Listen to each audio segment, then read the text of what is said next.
चलो चले धरती माता का महत्व जानते हैं। प्रकृति है तो हम हैं, यह पहचानते हैं।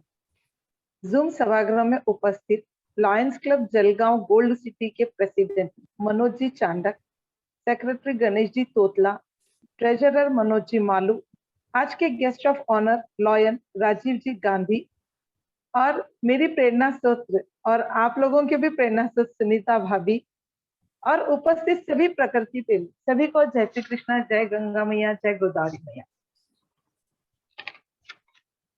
जैसे कि हम सभी जानते हैं, पृथ्वी पर 5 साक्षात देवता है: जल, अग्नि, वायु, सूर्य, चंद्रमा। यह सभी देवता हमसे कुछ लेते नहीं है, बल्कि जो हम इन्हें देते हैं वे कई गुना में हमें वापस लौटाते। उदाहरण के लिए, जैसे हमने जमीन में एक बीज बोया, पर हमें वापस से हजारों की संख्या में अनाज मिलता है, फल मिलता है, फूल मिलते हैं, सब्जी मिलती है। पर कई बार हम अज्ञानतावश, स्वार्थवश, परंपरा के नाम पर इन्हें हानि पहुंचा रहे हैं। मानव जीवन में 5 चीजों का महत्व बहुत ज्यादा है।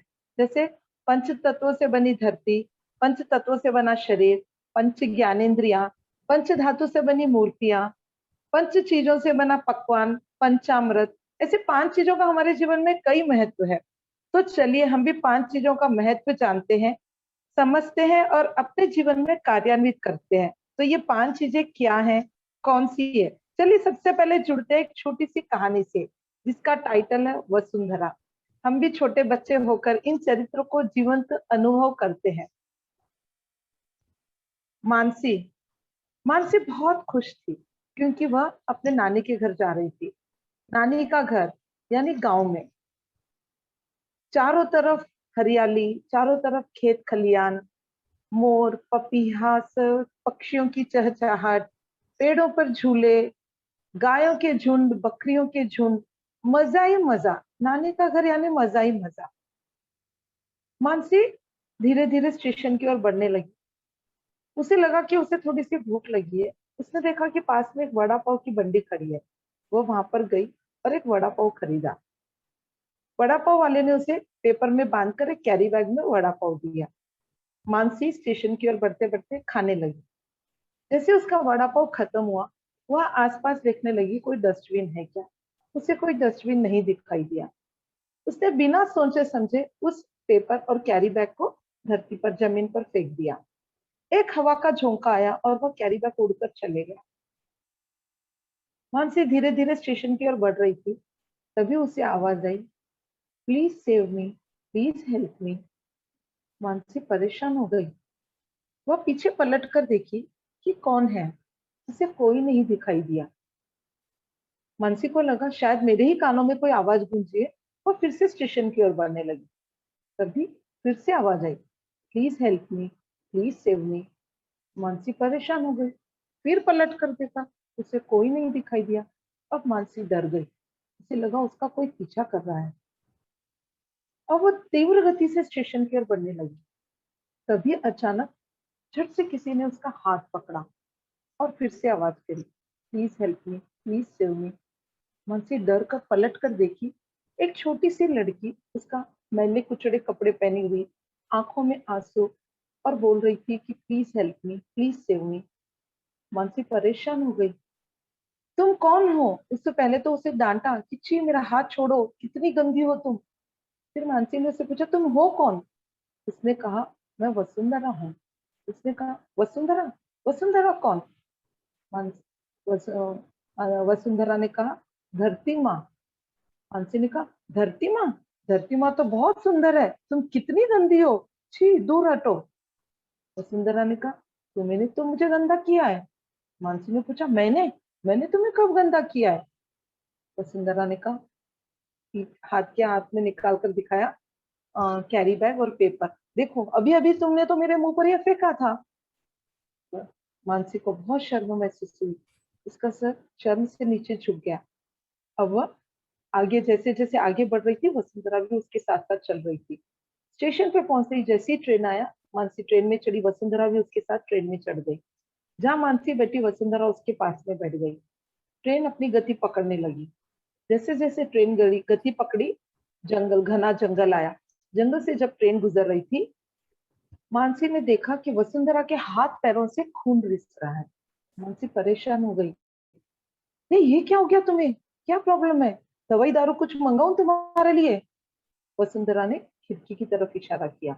मानसी ने देखा खिड़की के बाहर जंगल में बहुत सारा बड़ा सा एक लोगों का झुंड था, जो हाथ में सब्बल और कुल्हाड़ी लेकर झाड़ काट रहे थे। मानसी को समझ में आ गया कि वसुंधरा की हालत झाड़ों को काटने की वजह से हुई है। उसे बहुत शर्म लगी। ट्रेन अपनी गति से आगे बढ़ रही थी। जैसे शहर खत्म हुआ, गांव एंटर हुआ, ट्रेन नदी नदी के ऊपर, ब्रिज के ऊपर से जाने लगी। मानसी ने देखा कि खिड़की से झांककर जब देखा कि नदी के किनारे आसपास की सभी महिलाएं कपड़े लाकर कपड़े धो रही है, कुछ महिलाएं बर्तन मांज रही है, कुछ बच्चे आंख को साबुन लगाकर नदी में छलांग लगा रहे हैं, कुछ पुरुष लोग कैरी बैग में बासी फूल पत्ते नदी में डाल रहे हैं। मानसी को अब वसुंधरा से नजरें मिलाने में भी बहुत शर्म लगने लगी। तभी वसुंधरा जोर जोर से रोने लगी, सिसकने लगी और उसकी गोद में सर रखकर रोते रोते सो गई। मानसी भी उसके सर पर हाथ फेरते फेरते उसकी भी आंखों में आंसू आने लगे। तभी जोर से आवाज आई, मानसी मानसी। मानसी परेशान हो गई। अरे, यह तो माँ की आवाज है। क्या मैं घर में हूँ? क्या मैंने ये सपना देखा था? जैसे ही माँ घर रूम में एंटर हुई, मानसी माँ को चिपक गई और जोर जोर से रोने लगी। माँ, मैं तुम्हें बीमार होते कभी नहीं देख सकती। माँ, मैं तुम्हें मरते हुए कभी नहीं देख सकती। मानसी की माँ समझ गई, लगता है इसने कोई बुरा सपना देखा है। उसने उसको और घट से छाती से चिपका लिया और मानसी मन ही मन दृढ़ निश्चय करी कि आज से मैं अपनी धरती माँ को यूं सिसकने नहीं दूंगी, यूं मुरझाने नहीं दूंगी। संतान होने का फर्ज पूरा निभाऊंगी। घने मात्रा में वृक्षारोपण करूंगी, जल को शुद्ध करूंगी, लोगों को ये समझाऊंगी, धरती है तो हम है, धरती का महत्व समझाऊंगी, प्रकृति है तो हम है, यह बतलाऊंगी। तो यह दृढ़ निश्चय मानसी ने किया। क्या आज सभा से, सभागृह से जुड़े हुए सभी सदस्य मेरे साथ यह संकल्प ले सकते हैं कि हम भी धरती माँ का महत्व समझेंगे, प्रकृति है तो हम है यह पहचानेंगे और धरती माँ को यूं मुरझाने नहीं देंगे। यह संकल्प आप सभी को खुद से लेना है। मुझे कोई प्रॉमिस आपको नहीं करना है, क्योंकि प्रॉमिस हम खुद से जब लेंगे तो ही बदलेंगे। जैसे अगर मुझे आज उपवास करना है, मैंने सुबह संकल्प लिया तो मुझे दिन भर भूख नहीं लगी और मैं कुछ भी नहीं खाऊंगी। वैसे ही जब हम संकल्प लेंगे कि मुझे धरती माता के लिए कुछ करना है, मुझे प्रकृति के लिए कुछ करना है, तो नेचुरली मैं उसकी तरफ बढ़ते जाऊंगी। तो आप लोगों को भी आज से, इस पल से, इस क्षण से यह संकल्प लेना है कि हाँ, सचमुच मुझे धरती माता के लिए कुछ करना है। आप सभी तैयार हो मेरे साथ कि हमें यह 5 संकल्प लेना है? Mansi, please share the video. तो अब ये 5 संकल्प क्या लेना है, ये हम लोग जानते हैं स्लाइड शो के माध्यम से।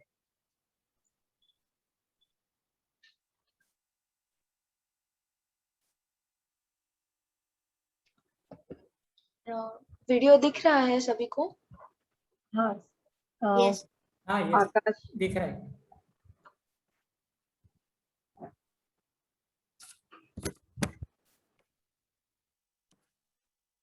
अब ये 5 संकल्प क्या लेना है? पहला संकल्प, हमारे जीवन में हमें 16 वृक्ष लगाकर उसका संरक्षण करना है। दूसरा संकल्प है धरती माता के लिए अन्न का सम्मान करना है। और तीसरा संकल्प है धरती माँ के लिए जैविक जल शुद्धिकरण तंत्र से नदी के जल को शुद्ध करना है। और चौथा संकल्प होगा हमारी धरती माँ के लिए प्राकृतिक खाद का प्रयोग करना है। और 5वां संकल्प होगा इको ब्रिक्स बनाना है। तो चलिए हम लोग इन 5 संकल्पों के माध्यम से इनके महत्व को हम जानते हैं, धरती माँ के महत्व को जानते हैं। तो हमारा पहला संकल्प था जीवन में 16 वृक्ष लगाकर उनकी रक्षा करना है। अब आप लोग सोचेंगे कि 16 वृक्ष ही क्यों? हम जितने भी एनजीओ संस्था से जुड़े हैं, लॉयंस रहने दो, महिला मंडल रहने दो, इनर व्हील रहने दो, रोटरी, हम बहुत सारे प्रोजेक्ट्स लेते हैं, वृक्षारोपण के बहुत सारे प्रोजेक्ट्स लेते हैं। प्रोजेक्ट्स तो बहुत सारे लेते हैं, कभी हमने यह सोचा है कि हम जो वृक्षारोपण करके आए उनका संरक्षण कौन कर रहा है, या कर भी रहा है या नहीं कर रहा है? तो यह बहुत इंपॉर्टेंट बात है। एक झाड़ लगाना बहुत सरल है, पर उस झाड़ का पालन करना, उसको बच्चे की तरह पालना पड़ता है। तो संरक्षण करना बहुत कठिन कार्य है। तो इसीलिए हम सिर्फ यह संकल्प ले कि जीवन में 16 वृक्ष लगाकर उसका संरक्षण करेंगे। अब 16 वृक्ष का महत्व क्या है? हम अपने जीवन में जन्मने से लेकर मृत्यु तक हम लोग वृक्षों का उपयोग करते हैं। कैसे? जैसे अनाज हमें वृक्ष देते हैं, फल फूल हमें वृक्ष देते हैं, और जाते जाते भी हम 2 पेड़ों की लकड़ी अपने साथ में लेकर जाते हैं। यानी हम अपने पूरे जीवन काल में वृक्षों का ऑक्सीजन लेते हैं, वातावरण से भी ऑक्सीजन, वातावरण को जो क्लीन करता है वह भी वृक्ष है। यह महत्व हम सब जानते हैं। तो इसीलिए आज से हम यह नियम लेंगे कि अपने जीवन में बर्थडे रहने दो, एनिवर्सरी रहने दो, बच्चों की बर्थडे रहने दो, हम झाड़ लगाएंगे और उसकी रक्षा करेंगे। ऐसे आप कितने भी झाड़ लगाओ, पर जब तक आप उसका संरक्षण नहीं करोगे, आपके झाड़ों का अर्थ नहीं रहेगा। तो आज से यह संकल्प रहेगा हमारा कि हम लोग 16 वृक्ष लगाएंगे, और अपने जीवन काल में हम एक्चुअली 16 वृक्षों की ऑक्सीजन यूज करते हैं। इसीलिए यह कंपलसरी है कि हम कम से कम 16 झाड़ जरूर लगाएं और उसका पालन करें। अब हमारा गोदावरी नदी संसद ग्रुप नांदेड़ का, एक्चुअली ये पूरा स्लाइड शो हमारा नांदेड़ को लेकर ही बनाया गया है। तो हमारा ये जो मुहिम हमारी बायोएंजाइम की चल रही है, हमने शुरुआत इसको बायोएंजाइम की मुहिम करके चालू किया था, पर इतना सुंदर नारायण ने व्यवस्था की कि हमारे पास प्रकृति के हर कार्य अपने आप होने लगे। जैसे जिनके पास भी घर में एक्स्ट्रा रोप है, एलोवेरा के, तुलसी के, बेलपत्री के, वो सब ग्रुप में सिर्फ मैसेज डालना चालू कर दिए कि हमारे पास ये एक्स्ट्रा रोप है, और जिनको जरूरत थी वो आकर उनके घर से वो रोप लेकर जाने लगे। यानी वृक्ष के लिए कितना सुंदर कार्य चालू हो गया। सेम काम हर गांव हर शहर में हम भी कर सकते हैं, यानी एक्सचेंज ऑफ रोप हम कर सकते हैं इजीली। तीसरा काम हमने चालू किया बीज बैंक का। जैसे गर्मी के दिनों में आम बहुत आते हैं, फिर उसके बाद जामुन के बीज हो जाते हैं, ऐसे हम लोग बहुत सारे सब्जियों के बीज हमारे पास हो जाते हैं। तो यह सब बीजों का हमने यहाँ पर 6 ब्रांचेस खोले बीज बैंक कर पूरे एरिया वाइज हमने ब्रांच खोले, जहां पर 100 बीज देने पर हम उन्हें 2 झाड़ गिफ्ट देते हैं। और ये हमारा वृक्ष मित्र फाउंडेशन परिवार हमसे जुड़ा है गोदावरी नदी संसद से, तो वह लोग हमें ये वृक्ष देते हैं। वो बीज बैंक से बीज कलेक्ट करते हैं और वहां 2 वृक्ष देते हैं, और जो सदस्य हमें बीज लाकर देता है उन्हें वह हम 2 झाड़ देते हैं। तो ये बीज बैंक का कार्य भी, जैसे वृक्ष लगाना मैंने कहा सरल नहीं है, उसका संरक्षण करना बहुत कठिन है, लेकिन ये एक्सचेंज ऑफ रोप हम इजीली कर सकते हैं, बीज बैंक का हम इजीली कर सकते हैं। मेरे ख्याल से बहुत जगह सीड बॉल्स का काम चलता ही है, तो वो मुझे बताने की जरूरत नहीं है, और ये बीज बैंक का काम आप जरूर चालू कर सकते हैं। Next slide ma'am.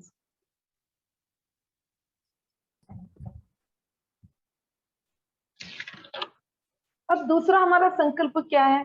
अन्न का सम्मान करना है। हम सभी जानते हैं, हम जितने भी संस्था से आजकल जुड़े, हम सभी को अन्न का महत्व समझने लग गया है।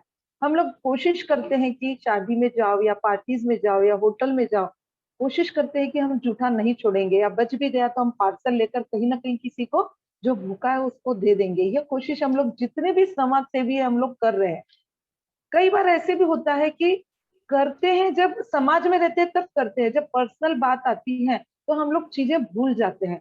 कई स्लोगन हम लोग पढ़ते हैं, लिखे हुए रहते हैं, पढ़ते हैं, पढ़कर एक ठीक है, पढ़कर आगे बढ़ जाते हैं, उसको जीवन में उतारने का सोचते नहीं है। जैसे हम ये भी अक्सर पढ़ते हैं, भोजन है जीवन, अन्न ही भगवान, यानी अन्न पर ब्रह्म है। ये हम लोग सब जानते हैं, ये हम मानते भी है, क्योंकि हमारी हिंदी संस्कृति इतनी सुंदर है, हम बचपन से ये सीखते आए कि अन्न पर ब्रह्म है। अब एक उदाहरण दूंगी मैं। अगर आपको मैं हाथ में गणेश जी की मूर्ति देती हूँ और मैं आपको ये बोलती हूँ कि आप इसे डस्टबिन में फेंक दे, जो अनम्यूट है कृपया एक बार बताए कि क्या आप लोग ये ऐसे करोगे? क्या नहीं करोगे? क्यों नहीं करोगे? भगवान है ना। क्योंकि वो भगवान है। एग्जैक्टली सही। तो जब हम मूर्ति को डस्टबिन में नहीं फेंक सकते हैं, तो फिर अनाज को हम डस्टबिन में कैसे फेंक सकते हैं, जिसे हम कहते हैं अन्न पर ब्रह्म है। छोटी सी बात है, अगर दिल में उतर गई, अगर टच हो गई, तो नेचुरली आज जितने लोग जुड़े हैं वो आगे से थाली में एक कण भी जूठा नहीं डालेगा, या मुझे विश्वास है। अब हम जैसे मैं नांदेड़ जिला की अध्यक्ष जब थी, तो हमने एक एबीसी कैंपेन बोलकर चालू किया था, अन्न बचत कैंपेन। हम लोग स्कूल में जाते थे और बच्चों को समझाते थे अन्न का महत्व क्या है, जूठा क्यों नहीं डालना चाहिए। तो उस टाइम हमारा एक्चुअली ये परली वैद्यनाथ राकेश जी चांडक से हमारी ये मुहिम चालू हुई थी। उन्होंने बहुत सुंदरता से हमें एक्सप्लेन किया था, हमें ग्लोबल हंगर रिपोर्ट बताई थी। जो ग्लोबल हंगर रिपोर्ट 2007 के अनुसार भारत देश में हर रोज 3,500 लोग भूखे मरते हैं, भूख से मरते हैं। अब ये भूख से मरना यानी कोई भी आदमी 21 दिन तक भूखा रह सकता है, 22वें दिन नेचुरली उसकी मौत हो जाएगी। तो आज जो 3,500 लोग मरे, इसका अर्थ ये हुआ कि लास्ट 21 दिन से उनके पेट में एक दाना भी नहीं था, इसीलिए 22वें दिन उनकी मौत हो गई। तो ये बात हमको समझना ही चाहिए कि आज से हमें जूठा नहीं डालना चाहिए। जितना 1/3 अनाज हम लोग जूठे में डालते हैं, डस्टबिन का कोई पेट नहीं रहता। तो वह अगर अनाज बच गया तो क्या 3,500 लोग हर रोज मरेंगे? इसका हमने जब कैलकुलेशन किया तो हर 3.5 सेकंड में एक मौत होती है भूख की वजह से। करोड़ों बच्चे ऐसे रहते हैं जो रोड पर सोते भूख की वजह से तड़प तड़प कर भूखे रहते हैं, जिनके पास रोटी कपड़ा मकान कुछ भी नहीं रहता। ये हम सब जानते हैं, जो समाज से जुड़े हुए हैं, समाज सेवी के, हम सबको पता है ये चीजें। तो आज से ये हमारा संकल्प रहेगा कि हम अन्न का सम्मान करेंगे और अन्न को कभी भी, चाहे शादी में रहो, चाहे होटल में जाओ, चाहे पार्टीज में जाओ, एक आदमी की भूख सिर्फ 250 ग्राम उतना ही खाना खा सकता है, उससे ज्यादा नहीं खा सकता है। तो जितना हम खाते हैं उतना ही अपने प्लेट में लेना है, उससे ज्यादा हमें नहीं लेना है। तो यह संकल्प लेते हुए हमें नेक्स्ट स्लाइड पे बढ़ते हैं। अब तीसरा संकल्प हमारा है, जैविक जल शुद्धिकरण तंत्र से नदी के जल को शुद्ध करेंगे। बहुत ही सरल और सहज प्रक्रिया में हम बताने जा रहे हैं यहाँ पर। हर कोई ये कर सकता है और करना भी चाहिए। और मेरी सभी से यही विनती है कि यह मुहिम लॉयंस, मुझे पता है इंटरनेशनल संस्था है, तो आप यह इंटरनेशनली भी घर घर, गांव गांव, शहर शहर पहुंचा सकते हो। तो एक आह्वान आप सभी को यह है कि आज हम जो देख रहे हैं, जो सीख रहे हैं, आप लोग जरूर उसका प्रचार करिए और घर घर तक इस मुहिम को पहुंचाइए। अब हाँ, अब ये जो जैविक उपचार के माध्यम से हम लोग नांदेड़ गोदावरी नदी का कार्य योजना चालू की है, जल प्रदूषण को नियंत्रण में करने के लिए। इसका शुरुआत और फाउंडर मेंबर हमारे हैं जो जल एक्टिविस्ट है दीपक मोरताले सर। और क्योंकि ऑर्गेनिक वेस्ट से हमें बायोएंजाइम बनाना है और ladies he king of kitchen होती है, तो सर ने जैसे सर से मेरा हरदम डिस्कशन होते रहता था जब मैं प्रेसिडेंट थी, तब गोकाष्ठा को लेकर या तांडा में पानी का काम जो लेकर आरएसएस से सर जुड़े हुए थे, तो उनसे मेरा अक्सर डिस्कशन होता था। तो सर ने बोला कि मैडम हमें अब गोदावरी पर काम करना बहुत जरूरी है। तो मध्यस्थ का काम, लेडीज को जोड़ने का काम मैंने शुरू किया नांदेड़ में। Next slide Mansi. और ये जो भी हम बता रहे हैं आज का, जो भी अब जैविक शुद्धिकरण बायोएंजाइम का जो बता रहे हैं, नांदेड़ नगरी शहर को लेकर बता रहे हैं। पर हम सबको पता है कि भारत की हर नदी की यही कंडीशन है। जो आज मैं नांदेड़ की गोदावरी नदी का मैं आप लोगों को बता रही हूँ, वही पूरी कंडीशन हर भारत देश की नदी। तो जो भी नदियां, जो शहर, जो गांव नदियों के किनारे बसे, उन्हें तो यह जरूर अपनाना चाहिए। वैसे यह कार्य हम लोग कुएं, तालाब, नाले सब पर कर सकते हैं।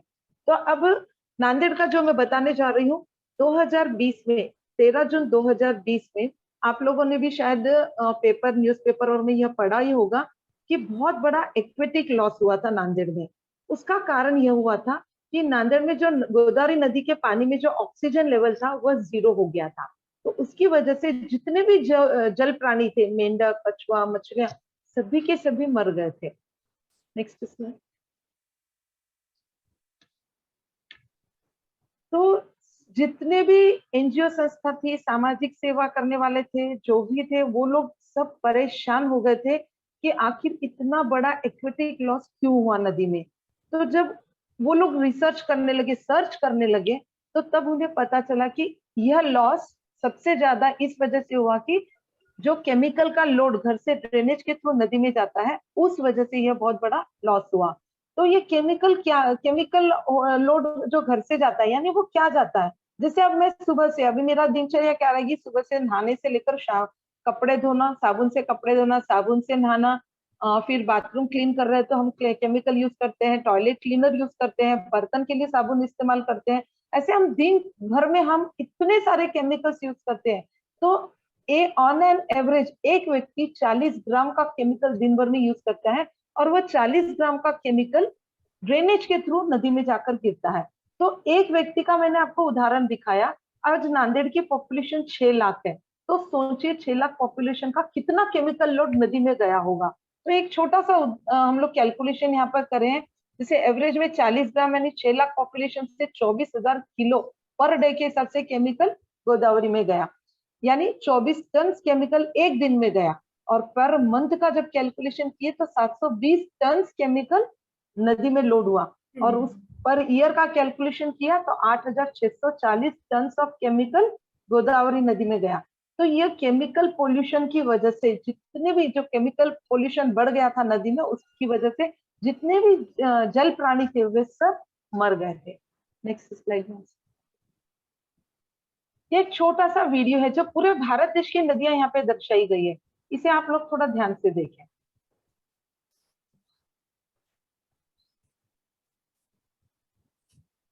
वैसे हम सभी जानते हैं, आप लोगों को अब तो गूगल पे भी डिटेल मिल जाता है कि हमारे नदियों की क्या पोजीशन है पूरे भारत में।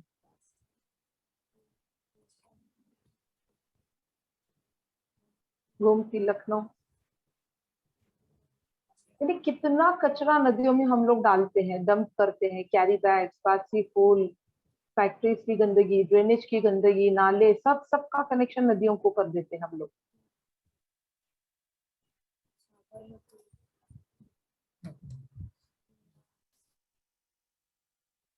मुंबई, विश्व भवन, बैंगलोर, यमुना नदी का तो हम सबको पता है, यमुना में इतना पोल्यूशन इतना ज्यादा हो गया कि वहां जानवर भी वो पानी पीने लायक नहीं रहे थे।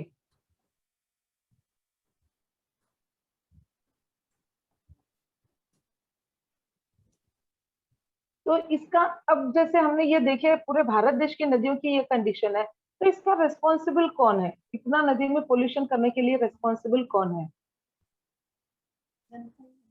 क्या महानगर पालिका रेस्पॉन्सिबल है या सरकार रेस्पॉन्सिबल है? नहीं, हम खुद रेस्पॉन्सिबल है। तो अब इसका सॉल्यूशन भी कौन निकालेगा? क्या खाली सरकार का ही कर्तव्य है कि वो नदियों को शुद्ध करे, या फिर महानगर पालिका का कर्तव्य? हम बहुत जल्दी से अपनी जिम्मेदारी से छूटना चाहते हैं, हम इजीली बोल देते हैं कि महानगर पालिका काम है, हमारा काम नहीं है। नहीं, एक्चुअली पोल्यूशन हमने किया है तो हमारा ही कर्तव्य है कि हम नदी को शुद्ध भी करें। तो अब यह सॉल्यूशन क्या है? जैसे जितने भी एनजीओ संस्था जो भी जुड़ते हैं, इमीडिएटली जैसे हमको पता चलता है कि नदी में पोल्यूशन हो रहा है तो हम लोग घाट स्वच्छता पे ध्यान देते हैं, नदी की गंदगी को सफाई करने का चालू कर देते हैं काम, यानी लेबर वर्क कर लेबर्स लगाकर, या हम खुद हाथ से भी घाट को साफ करना, झाड़ू निकालना, कचरा उठाना, ये सब काम कर सकते हैं। लेकिन ये क्या परमानेंट सोल्यूशन है? हम लोगों का खुद का कई बार एक्सपीरियंस है कि आज हमने अगर संडे संडे हमने ये नियम लिया एनजीओ संस्था ने कि हम जाकर घाट साफ करेंगे, नेक्स्ट संडे जब जाते हैं तो जहां तक हमने घाट साफ किया वापस उससे दुगना कचरा हमें वहां पर पड़ा हुआ मिलता है। तो ये कोई परमानेंट सोल्यूशन तो हुआ नहीं। और फिर ऐसे हुआ कि दीपक मुरताले सर भी एनजीओ वाटर एक्टिव थे, आओ नदी को जाने, इस मुहिम से जुड़े हुए थे। तो उन्होंने जब सोचा कि हमें यह कुछ ना कुछ ऐसा परमानेंट सोल्यूशन निकालना चाहिए ताकि नदी का जल शुद्ध हो सके, तो उन्होंने क्या किया? सबसे पहले तो उन्होंने ये सोचा कि बड़ी बड़ी मशीनरी लगाकर हम नदी को शुद्ध कर सकते हैं। बड़ी बड़ी मशीनरी इक्विपमेंट्स लगाकर जब हम नदी को शुद्ध करेंगे तो नेचुरली पोल्यूशन लेवल कुछ तो कुछ कम होगा और एक्वेटिक प्राणी जो मरे थे वो नहीं मरेंगे।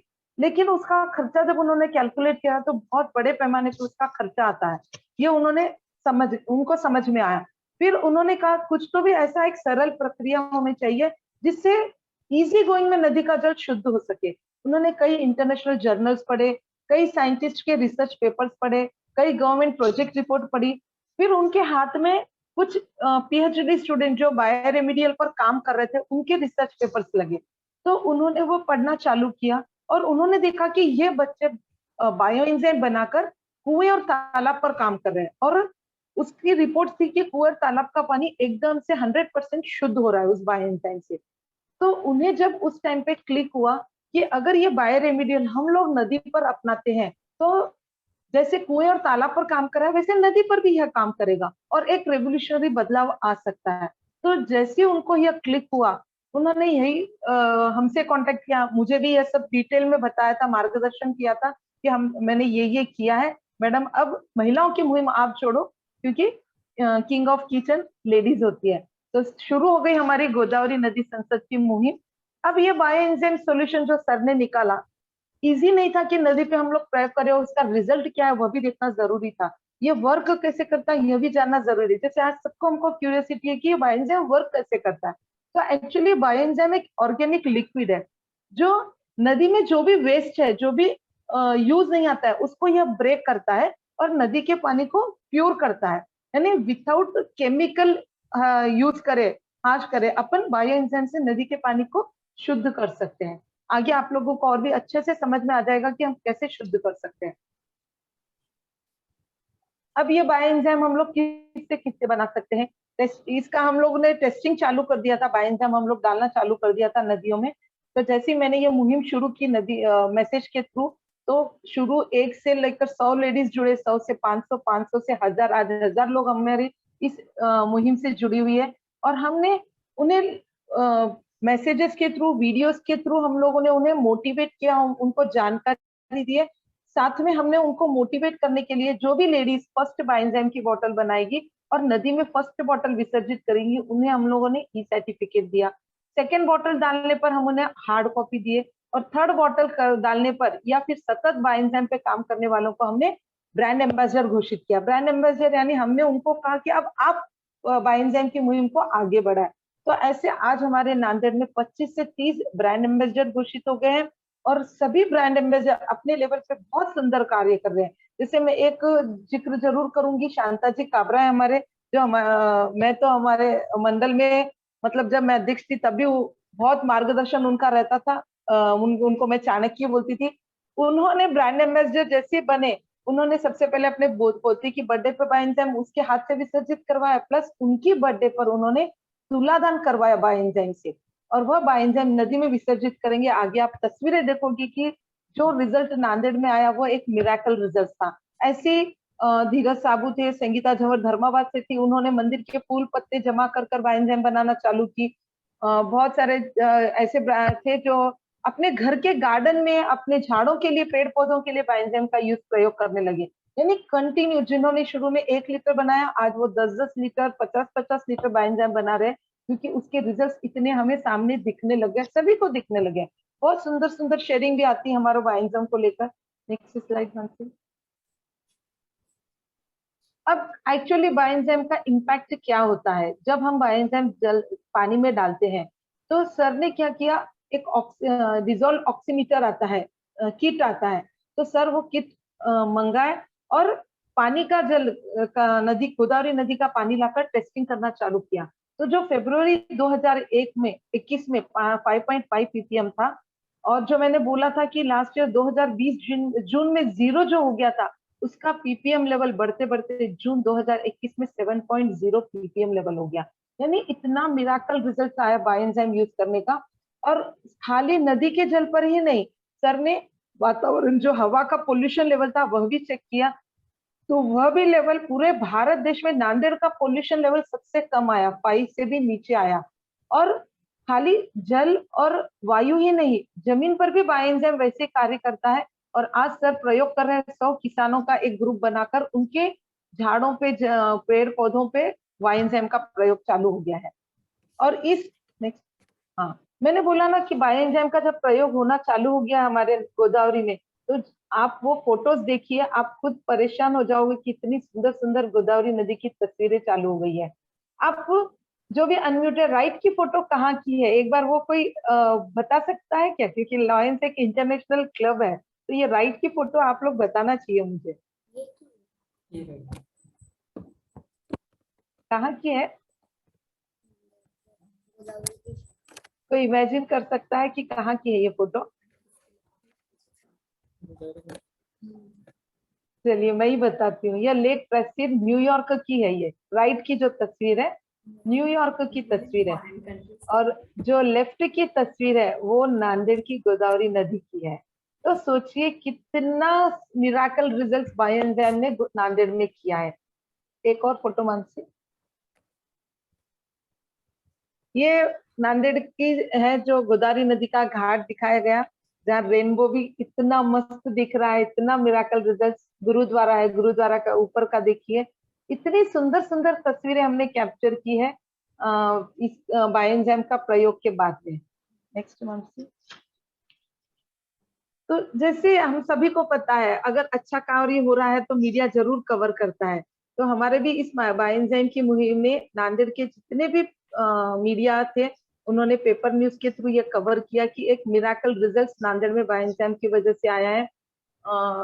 और मैंने भी एक आर्टिकल लिखा था, नदी की कहानी नदी की जुबानी, उसको मानसी ने, मेरी लड़की ने वीडियो भी बनाया था बहुत सुंदर, जो टचिंग वीडियो था, उसको भी लॉन्च किया गया। मतलब महासंवाद यात्रा जो नदी पर काम करते हैं उनके जूम वर्चुअल इसमें, और ऐसे मीडिया ने बहुत अच्छे से कवर किया और इतनी पब्लिसिटी हुई कि लोग हमारे पास बायोएंजाइम की मुहिम से अपने आप जुड़ने लग गए। Next slide. Deepak Murtale sir जो आओ नदी को जाने मुहिम से जुड़े हुए थे, तो उनका और हमारा सभी का एक ही सपना है कि यह मुहिम भारत के हर घर घर में, कोने कोने में पहुंचे।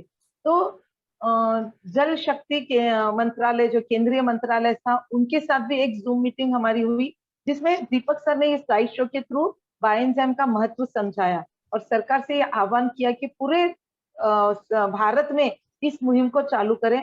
आप लोगों को बताते हुए मुझे यह भी खुशी होगी कि हम लोग बहुत लेट ये नदी पर कार्य कर रहे हैं। जापान, चाइना और बहुत सारे देशों में ऑलरेडी बायोएंजाइम का काम चालू है। भारत में भी बहुत जगह काम चालू है, सिर्फ पता नहीं है, कुएं तालाब का लिमिटेशन है। अभी नदी पर नांदेड़ में सबसे पहले शुरू हुआ है। Next slide.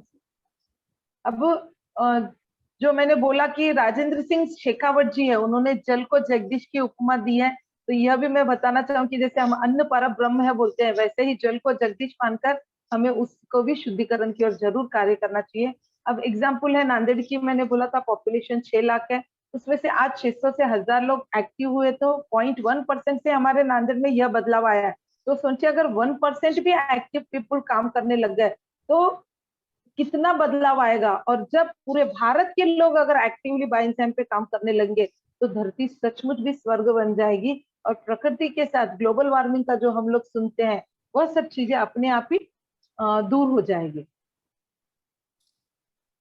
अब आप लोगों को मैं सिंपल स्टेप्स में एक बार प्रैक्टिकली यहाँ पर मैं बता रही हूँ कि बायोएंजाइम कैसे बनाना है। स्लाइड्स के द्वारा भी मैं रिपीट कर दूंगी। अब एक मिनट, स्पॉटलाइट मेरे ऊपर रहेगा तो क्लियर समझेगा। स्पॉटलाइट मेरे ऊपर रहना जरूरी है।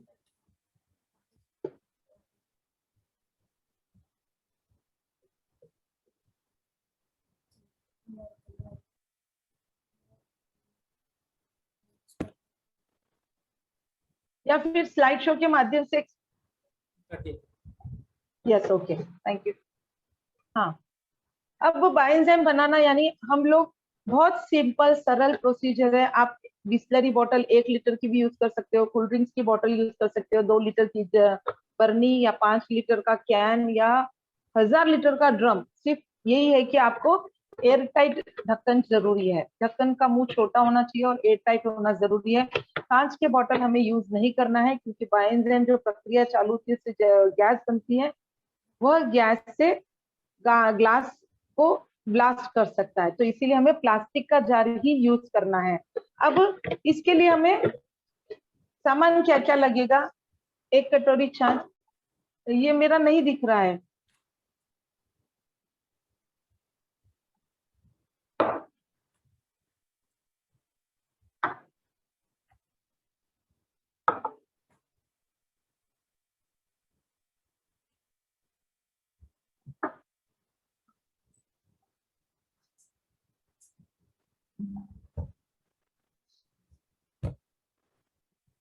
Yes yes, okay okay. तो अभी हमें चाहिए इसके लिए 1 कटोरी गुड़, 1 कटोरी छाछ और 3 कटोरी ऑर्गेनिक वेस्ट। अब ऑर्गेनिक वेस्ट में यानी क्या लेना चाहिए, जैसे ये केले के छिलके है, ये मेरे इसमें नींबू है और सब्जी है, सब्जी के जो खराब सब्जी हो जाती है या सब्जी के छिलके है, और ये बासी फूल पत्ते हैं जो हम भगवान को हम चढ़ाते हैं। तो मैं आपको उदाहरण के लिए तीनों कंबाइन बता रही हूँ, आप इंडिविजुअल कर सकते हो। जैसे केले के छिलके का तो पोटेशियम इसमें बहुत ज्यादा रहता है, तो ये बहुत अच्छा रहता है।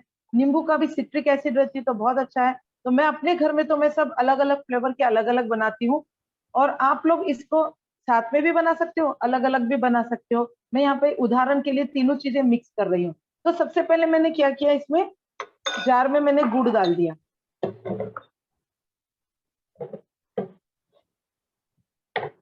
आप गुड़ कौन सा भी ले सकते हो, पुराने से पुराना गुड़ भी चलेगा। इसमें ऐसा नहीं है कि हमें ताजा ही गुड़ चाहिए, अच्छा ही गुड़ चाहिए, आप कौन सा भी गुड़ ले सकते हो।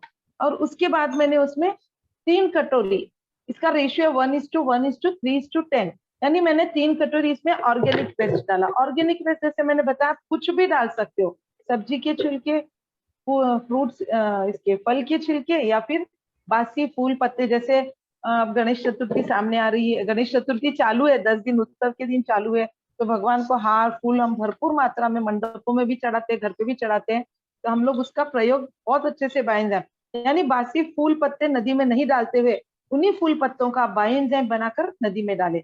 1 कटोरी मैंने छाछ डाली और 10 कटोरी मैंने पानी डाला। ये मैंने मेजर करके पहले से ही रखा है, 10 कटोरी।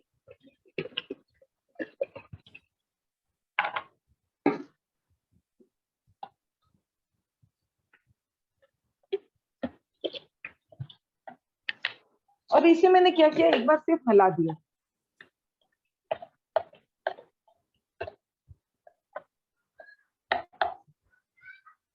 और इसका ढक्कन बंद कर कर आप इस कैन को कहीं पे भी रख सकते हो, वॉश बेसिन के नीचे रखो या कोई भी घर के कॉर्नर में जहां आपको स्पेस रखे वहां पे। सिर्फ डायरेक्ट सनलाइट पे मत रखना, कहीं पे भी रख सकते हो। आपको करना सिर्फ इतना ही है, हर रोज आपको इसका ढक्कन खोलना है।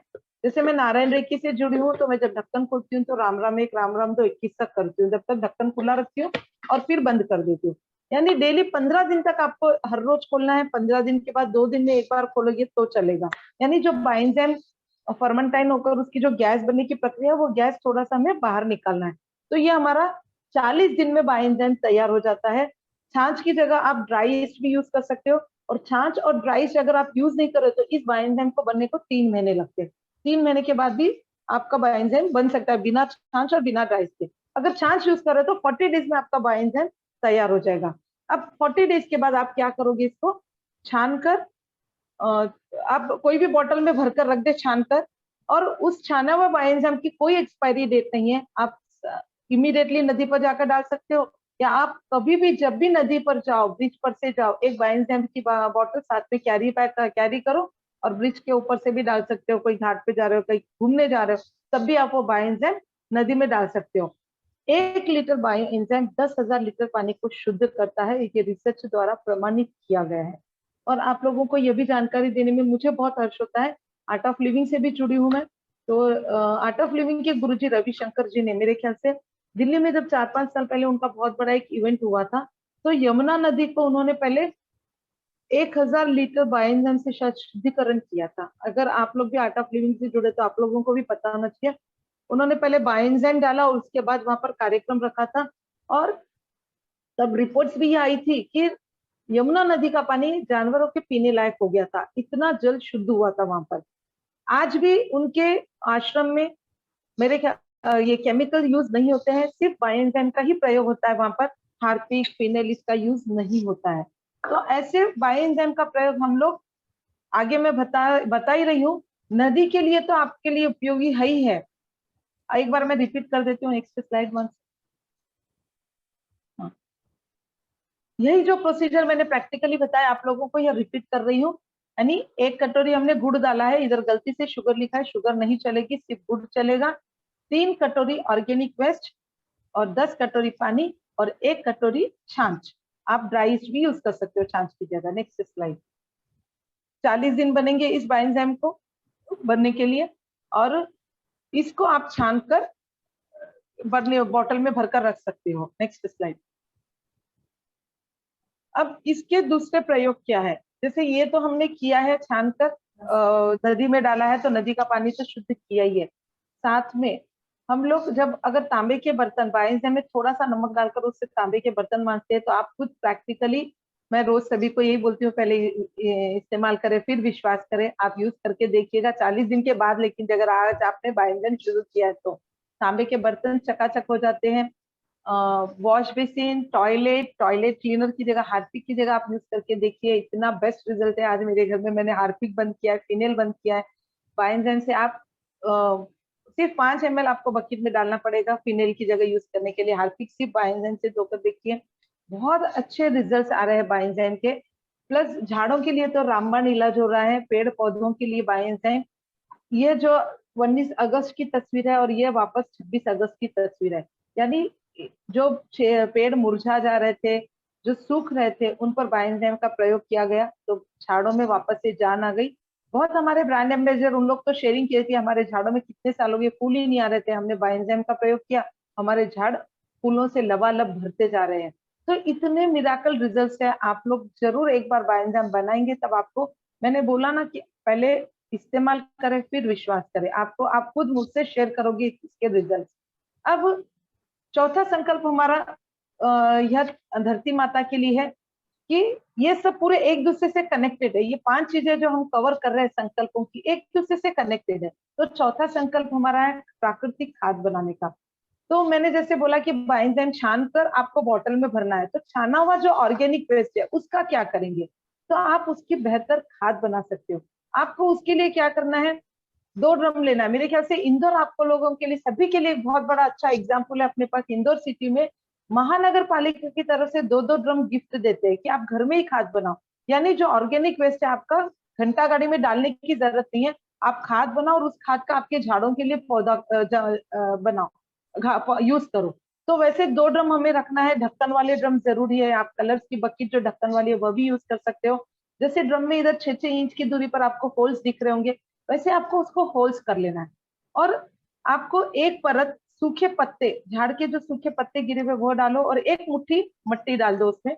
और उसके बाद जितना भी ऑर्गेनिक वेस्ट जो आप बायोएंजाइम बना रहे हो उतना तो ठीक है, उसके अलावा भी हमारे घर में, जैसे मेरे घर में 4 मेंबर है, तो सब्जी के छिलके, फ्रूट्स के छिलके बहुत ज्यादा क्वांटिटी में रहते हैं, तो बायोएंजाइम बनाने के अलावा बचे हुए छिलके डेली के खाद के लिए डाल देती हूँ, जो ऑर्गेनिक इसमें ड्रम में डाल देती हूँ। तो आप लोग सभी वैसे कर सकते हो। और जो छाना हुआ बायोएंजाइम का ऑर्गेनिक वेस्ट था वो भी डाल देती हूँ। वो छाना हुआ ऑर्गेनिक वेस्ट खाद बनाने की प्रोसीजर को और फास्ट कर देता है। एक ड्रम भरने के बाद उस ड्रम को साइड में रख देना और दूसरे ड्रम में प्रक्रिया चालू कर देना।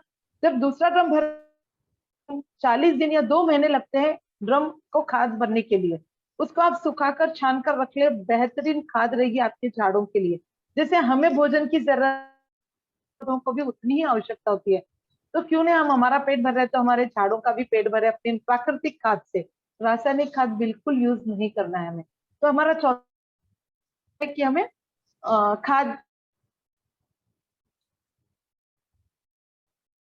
प्राकृतिक खाद बनाना है। बहुत सिंपल प्रोसीजर। आप लोग, आपका जैसे लॉयंस का भी बहुत बड़ा इंटरनेशनल क्लब है, संस्था है आपकी, आप अपने इसमें ही आप एक मुहिम चालू कर सकते हो। आप कोई भी आपके गांव के नदी तालाब के नाम से कर सकते हो, आप गोदावरी नदी संसद के नाम से भी कर सकते हो, क्योंकि ये एक ओपन सोर्स है, किसी का भी हमारा पर्सनल नहीं है। अगर आप लोग नहीं कर सकते हो तो हमको बोलिए, हम हमारा हमारा जैसे अभी मेरा हाल ही में मेरा अखिल भारतीय महाराष्ट्र प्रदेश पे जो इवेंट हुआ था, तो वहाँ गोदावरी नदी संसद हमने मुहिम चालू कर दी। जैसे 2 ग्रुप ऑलरेडी बने थे, 3rd ग्रुप मैंने चालू किया। आप लॉयंस के अगर आप चालू करते हो तो ठीक है, या आप हमारे फेसबुक, इंस्टाग्राम, यूट्यूब पे जुड़ सकते हो, हमारे हमसे कॉन्टेक्ट कर हमारी मुहिम के साथ भी आप जुड़ सकते हो। नेक्स्ट, यह है सर्टिफिकेट ऑफ रिकॉग्निशन, यह alliance for river bioenzyme entrepreneur academy Bengaluru की है, जो 12 साल से बायोएंजाइम पर रिसर्च चालू है उनका। वो लोग कुएं और तालाब पर यूज कर रहे थे।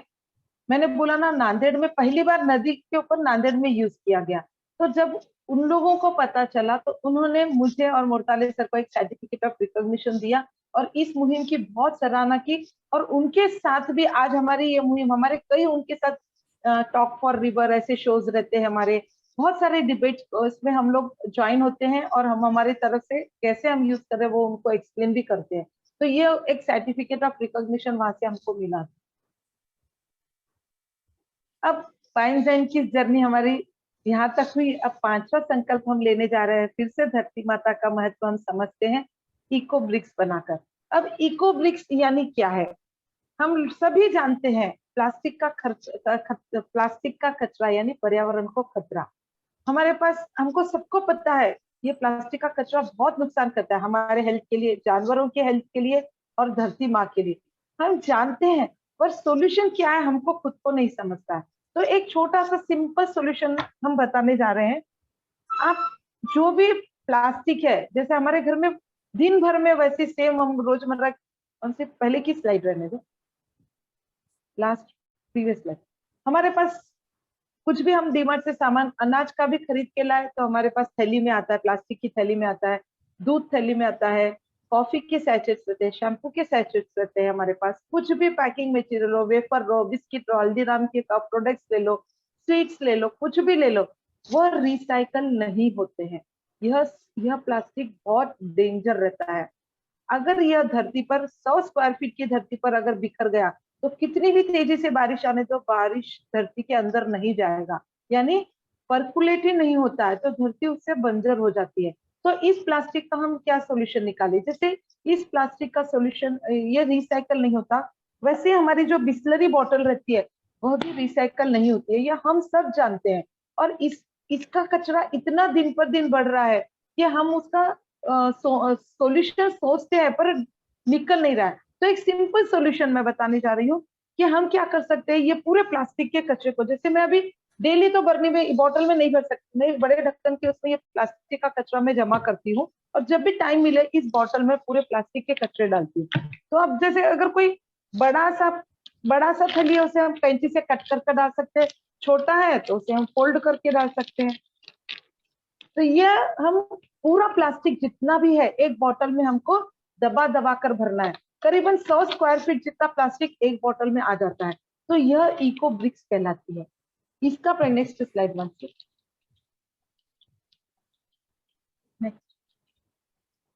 अब यह इको ब्रिक्स का प्रयोग हम क्या क्या कर सकते हैं, जैसे अब सबसे पहले तो इसमें इतना भरना कि यह है ना बॉटल हमको अगर हम दबाए तो यह दबना भी नहीं है। ऑलरेडी मेरी 2 बॉटल्स हो चुकी है घर में, ये तीसरी बॉटल चालू है, ये भी कंप्लीट हो जाएगी अगर मैं इसमें ये डाल दूंगी तो। लेकिन ये अभी वर्कशॉप ज्यादा चलते हैं तो मैं एग्जांपल के लिए बताती हूँ। दबाने से दबना नीचे इतना इसको टाइट करना चाहिए। प्लास्टिक के अलावा आप इसमें कुछ भी नहीं डालना, पेपर वेपर नहीं डालना। आप टैबलेट्स के वो जो रहते हैं अपना पन्ना रहता है वो आप डाल सकते हो, कट कर कर छोटे छोटे टुकड़े कर कर वो डाल सकते हो। और दूध के पैकेट अगर है तो उसको साबुन से अच्छे से धोना सुखाना तभी डालना, नहीं तो गिल्ली चीज अगर शैम्पू के सैचेट गिल्ला कुछ भी डालेंगे तो उसमें बैक्टीरिया डेवलप होकर ये बॉटल ब्लास्ट होने के चांसेस रहेंगे। तो आप एकदम सूखे जो भी थैलियां हैं वो सब थैलियों को आप कटिंग करके इसमें प्लास्टिक की बॉटल में खचाखच भरने वाले हो, दबा दबा कर भरने वाले हो। अब इसका प्रयोग हम क्या कर सकते हैं, जैसे यहाँ पर फोटोज में दिखाया गया है कि हम गार्डन में बेंचेस बनाने के लिए, बैठने के लिए, गवर्नमेंट गार्डन रहो या कोई भी प्राइवेट गार्डन रहो, हम छोटे छोटे स्टूल्स टाइप में बना सकते हैं। हम लोग डॉग्स के लिए, गाय के लिए शेल्टर बना सकते हैं, हम चेयर्स बना सकते हैं, स्कूल्स के लिए चेयर्स, फर्नीचर बना सकते हैं। अगर आप कुछ भी नहीं बना रहे हो, जैसे जो भी एनजीओ संस्था जुड़ी है, मैं तो बोलती हूँ कि लायंस इतनी बड़ी संस्था, आप जरूर इस मुहिम से जुड़े, इको ब्रिक्स कलेक्ट करें, हर गांव में हर घर में आह्वान करें और उन इको ब्रिक्स को कलेक्ट कर कर आप बड़े बड़े पेड़ जैसे है, पीपल रहता है, बड़ रहता है, जैसे मंदिरों के पास बड़े बड़े पेड़ रहते हैं, आप वहां आसपास में चबूतरा बना सकते हो। आपका संस्था का नाम भी लिख सकते हो उस चबूतरे पे, बेस्ट चबूतरा राहगीरों के लिए बन जाएगा। और इसकी खासियत यह है इको ब्रिक्स गर्मी में ठंडा करता है और ठंडी में गर्मी करता है। तो आप जानवरों के लिए शेल्टर बनाओ या फिर आपकी संस्था के द्वारा या इको ब्रिक्स, इसमें आपको क्या है, आपकी ईंट तो तैयार हो गई, आपको सिर्फ सीमेंट और रेती का यूज करना पड़ेगा, तो उसका खर्चा भी ज्यादा नहीं आता। तो यह बेस्ट आपका सोल्यूशन है। लास्ट आप क्या कर सकते हो, अगर इसे आप कचरे की गाड़ी में भी फेंकते हो तो कम से कम 100 स्क्वायर फीट के जितना कचरा आप एक बॉटल में कर फेंके हो, तो यानी उतनी धरती तो बंजर नहीं हुई, उतने जानवरों के पेट में तो नहीं गया। तो आप लास्ट सोर्स वो भी कर सकते हो अगर कोई संस्था से नहीं जुड़े हो तो यह हमारा 5वां संकल्प था इको ब्रिक्स का। तो अब मैं एक बार और रिपीट करने जा रही हूँ। संकल्प सिर्फ हमसे लेना है, खुद से लेना है, हम किसी को नहीं बदल सकते पर हम खुद को 100% बदल सकते हैं। इस क्षण इस पल हम अगर चाहे तो हम खुद को बदल सकते हैं। हम अड़ोसी पड़ोसी, पत्नी पति बच्चे किसी को नहीं, पर हम खुद को 100% बदल सकते हैं। तो इसी क्षण आप लोग भी संकल्प ले। पहला संकल्प है अपने जीवन में हमें 16 झाड़ लगाने हैं, क्योंकि उसकी हम उतनी ऑक्सीजन इस्तेमाल करते हैं, जाते जाते भी 2 पेड़ ले जाते हैं। तो इस ऋण से हमें चुकाना, इस ऋण को चुकाना है तो 16 वृक्ष अवश्य लगाए, वृक्ष लगाकर उसका संरक्षण करें। दूसरा संकल्प हमारा है अन्न का हमें सम्मान करना है। अन्न पर ब्रह्म है, उसे हमें डस्टबिन का कोई पेट नहीं होता, डस्टबिन में नहीं डालना है। तीसरा संकल्प है हमारा बायो एंजाइम बनाना है, जैविक जल शुद्धिकरण तंत्र अपनाना है। चौथा संकल्प हमारा प्राकृतिक खाद बनाकर पेड़ पौधों पर डालना है, और अगर आपके पास ज्यादा खाद बन रही तो आसपास के पेड़ पौधों पे गार्डन में डाल सकते हो, किसान को भी दे सकते हो।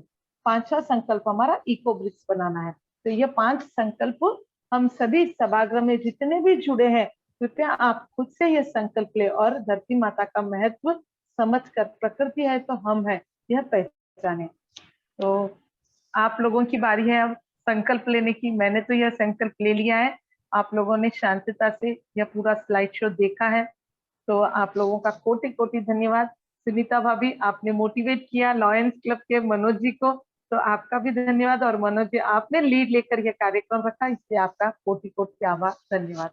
Thank you. थैंक यू चंदा भाभी। किसी को अगर कुछ सवाल करने हो तो आप अपना हैंड रेस करके पूछ सकते हैं। कुछ अगर किसी के मन में से डाउट लगता है तो please raise your hand and ask.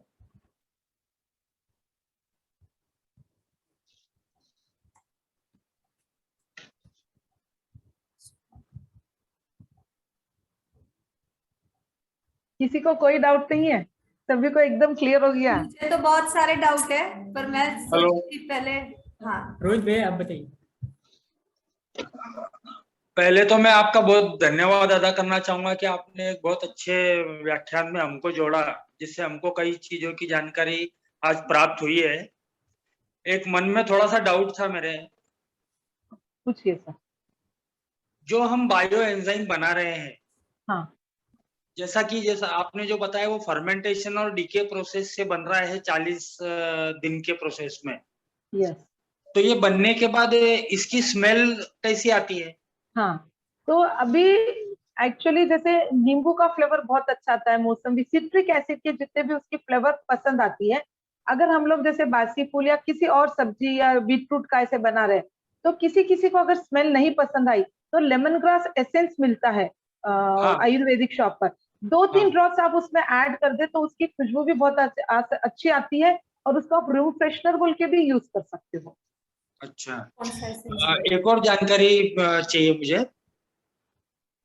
आप पूछिए सर। ये जो बायो एंजाइम का कहीं कमर्शियलाइजेशन हुआ है क्या? अभी चालू है इस पर प्रोसीजर। जैसे मैंने बोला ना, बैंगलोर का जो है बायो एंजाइम एंटरप्रेन्योर एकेडमी है, तो वो लोग कमर्शियली वो भी चालू सोच रहे हैं। और यहाँ पे मोरताले सर भी सोच रहे हैं, मतलब बचत गट की लेडीज से बायो एंजाइम बनाकर कमर्शियली जो लोग नहीं बना रहे उनको बेचना, ताकि बचत गट की लेडीज को भी इनकम हो जाए और बायो एंजाइम ज्यादा से ज्यादा प्रयोग में आए और हमारे घरों से मतलब केमिकल्स न जाए। तो यह चालू है सर, प्रोसीजर चालू है इसका। Okay, thank you very much. Thank you, thank you.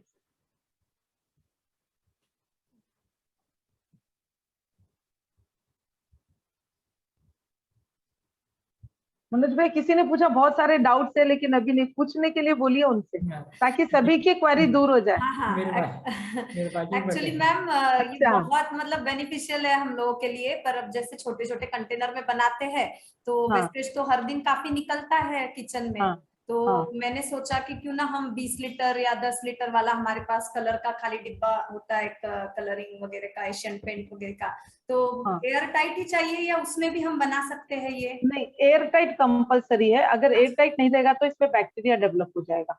Okay okay okay. तो बनती कोशिश, जैसे अपने ये पानी के ड्रम रहते हैं, उसका ढक्कन मुंह छोटा ही रहता है ना, बड़े 1000 लीटर का एग्जांपल बता रही हूँ। जैसे मैंने अभी 60 लीटर का मेरा बन चुका है, तो मैंने ये ड्राई क्लीनर वालों के पास ड्रम आते हैं ब्लैक कलर के, तो उनके इसके लिए यूज करते हैं ना, रोल प्रेसर के लिए, तो उनके पास से मैंने मंगाया था ड्रम।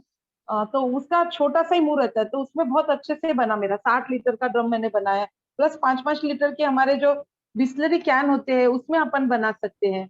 और 2-2 लीटर के तो बहुत सारे रहते हैं, 2 लीटर 1 लीटर। तो बड़ा, अगर बड़े पैमाने पे बनाना है 5 लीटर बनाओ, 10 लीटर के भी रहते हैं, और 50 लीटर के भी रहते हैं, आप बिल्कुल बना सकते हो। क्योंकि 8 दिन पहले मैंने 8 डेज बिफोर जब आपका वीडियो देखा तो हमने तुरंत Okay. नेक्स्ट डे वो बना लिया था। क्या बेनिफिट बात बाद में है, जानेंगे, बट वेरी बना गुड। तो लेते हैं पर नेक्स्ट डे Yes. और बहुत सारा वेस्टेज दिखा, तब चाणक्य जी को पता चला तो- कि घर में इतना वेस्टेज निकलता है, तो वो बोल रहे हैं कि हम 40 कंटेनर कंटिन्यू रखेंगे अभी उसके लिए।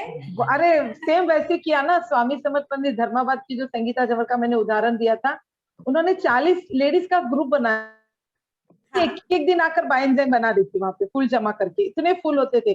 तो उन्होंने थ्रेड वाले थे, वो कलर के जो बकेट रहती है, थ्रेड वाला ढक्कन था, उसमें उन्होंने बनाया। ऐसे उन्होंने ये लिया था, संकल्प लिया था बनाने का। और अभी 5000 लीटर का हमारे धीरज जी साबू ने भी लिया है संकल्प को हनुमान मंदिर के फूल से बनाने के लिए। और लगता है ना कि जैसे रोज घर में वेस्टेज निकलता है, अब मैं कैसे करती हूँ, जैसे फ्रिज का पानी तो हम पीते नहीं है, तो मैं ऐसे फ्रिज में पूरा जमा करके रखती हूँ, और फिर एक साथ एक बार हम बना सकते थे वेस्टेज। और दूसरा विकल्प मैंने और एक बताया, आप खाद बना सकते हो साथ में, अगर इससे ज्यादा निकल रहा है, बायोएंजाइम बन गया तो उससे ज्यादा। और तीसरा मैंने फ्लेवर के अलग, जैसे मैंने बड़ा ड्रम बनाया, बीच में नींबू, वो घर में भी हम लोग जब फिनेल और हार्पिक की जगह यूज करते हैं तो बहुत अच्छा लगता है उसका। तो नींबू का अलग बनाया मैंने, फिर बासी फूल का अलग बनाया, बीटरूट का अलग बनाया, उसका कलर बहुत अच्छा लगता है। तो ऐसे अलग अलग भी मैंने फ्लेवर्स के अलग अलग बनाए, बहुत जने बनाते हैं ऐसे अलग अलग, तो आप भी सेम कर सकते हो। आपने जो एसेंस बोला वो लेमन ग्रास बोला ना? लेमन ग्रास एसेंस मिलता है, तो 2-3 ड्रॉप्स अगर डाल दोगे तो उससे खुशबू आएगी। और लहसुन और मिर्ची के इसमें नहीं डालना चाहिए, आलू लहसुन प्याज और इसके छिलके नहीं डालना चाहिए।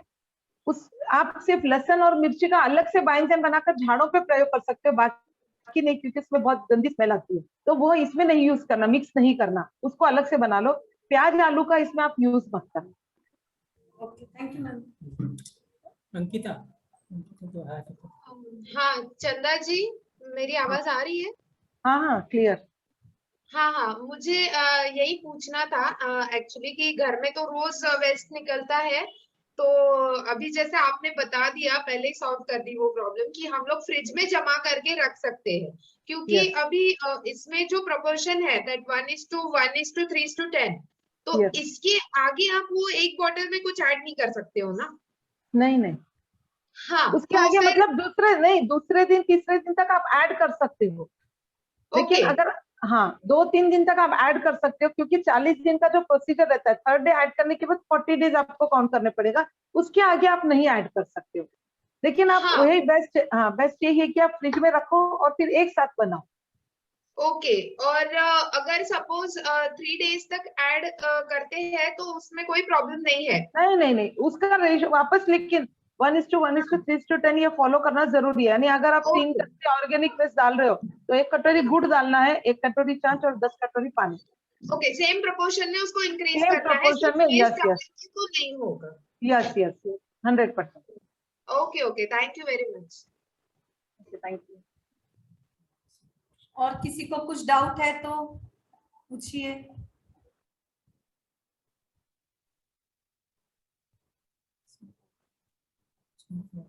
सबको समझे और सब बनाने वाले ऐसे समझे कि हम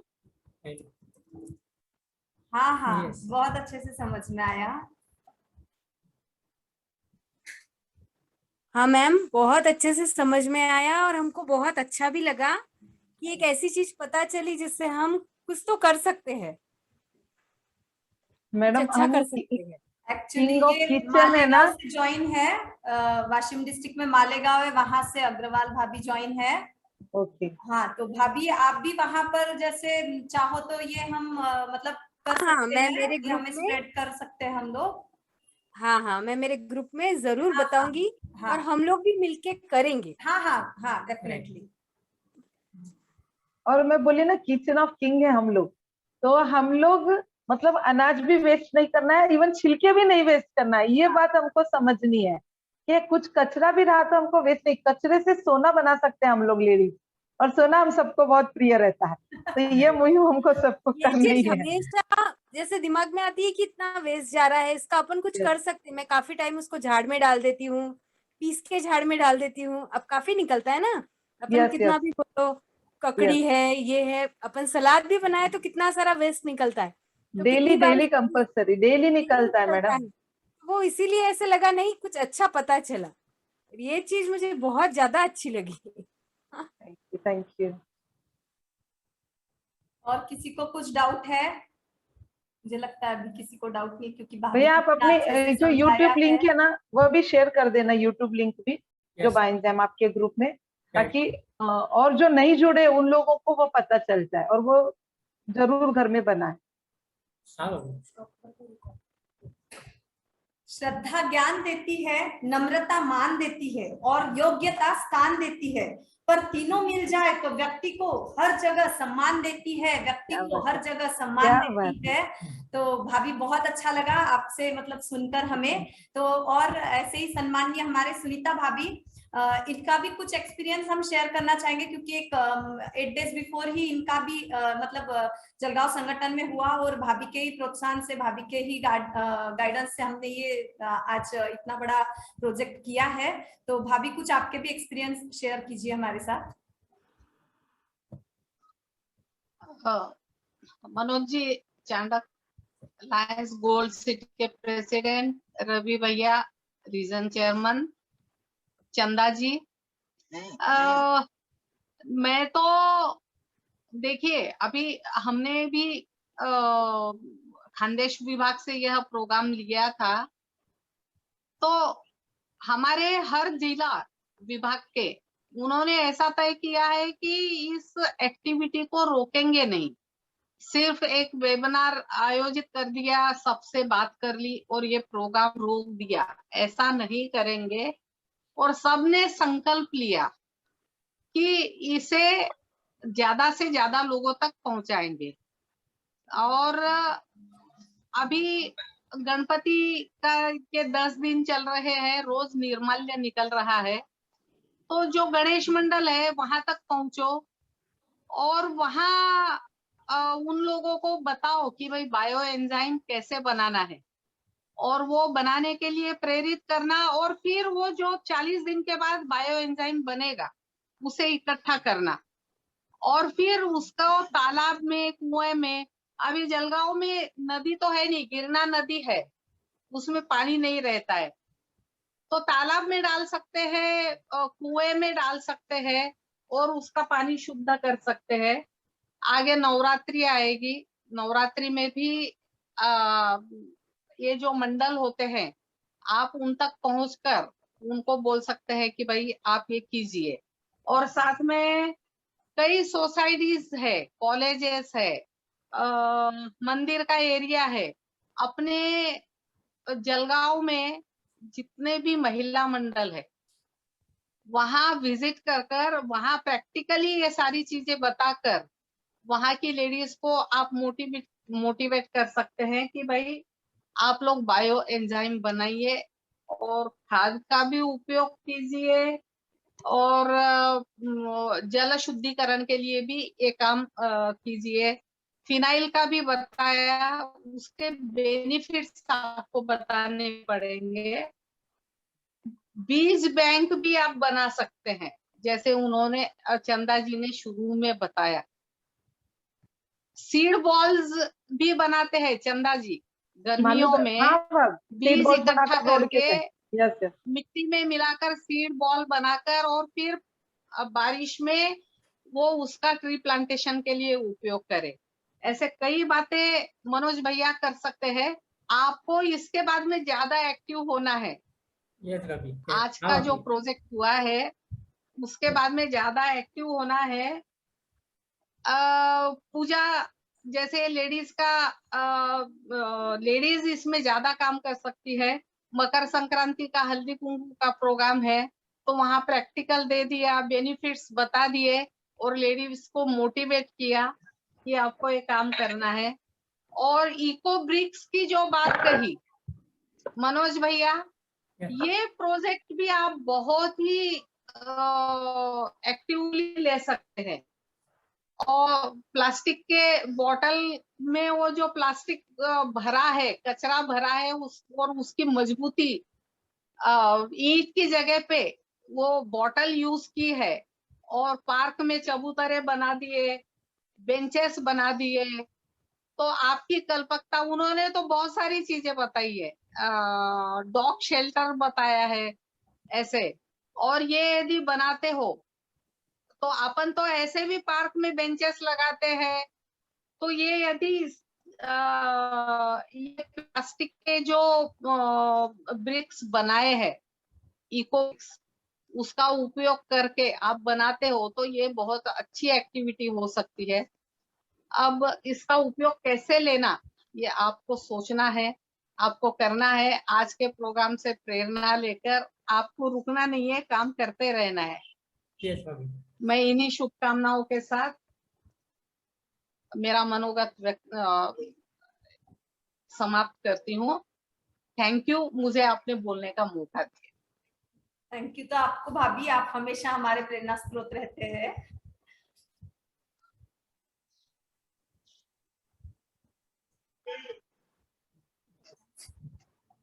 मैं Lions club Jalgaon gold city के सेक्रेटरी लायन गणेश जी तोतला से निवेदन करती हूँ कि वो वोट ऑफ थैंक्स करें।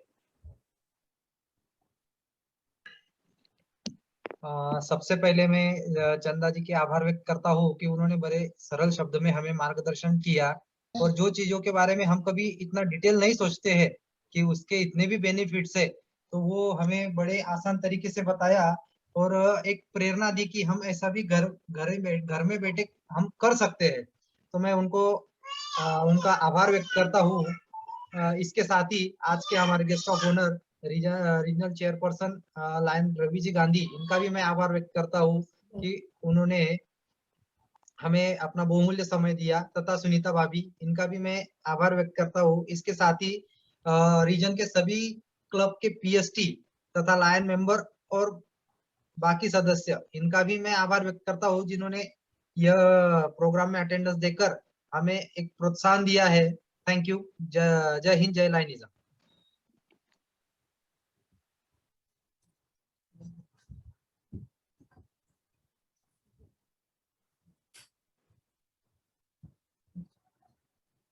चले भैया। हाँ हाँ, थैंक यू भाभी। आपसे बात करेंगे भाभी, और भी हमें कुछ गाइडेंस बिल्कुल लगा सर, दो, क्योंकि anytime। डेफिनेटली मतलब इनिशियली मैं खुद चाहती हूँ कि मेरी मंजिल मेरा हौसला देखकर, मेरी मंजिल मेरा हौसला देखकर, ऐसे चंदा जी काबरा, आपको सुनने के लिए हम सब बहुत आतुर है। जय श्री कृष्णा।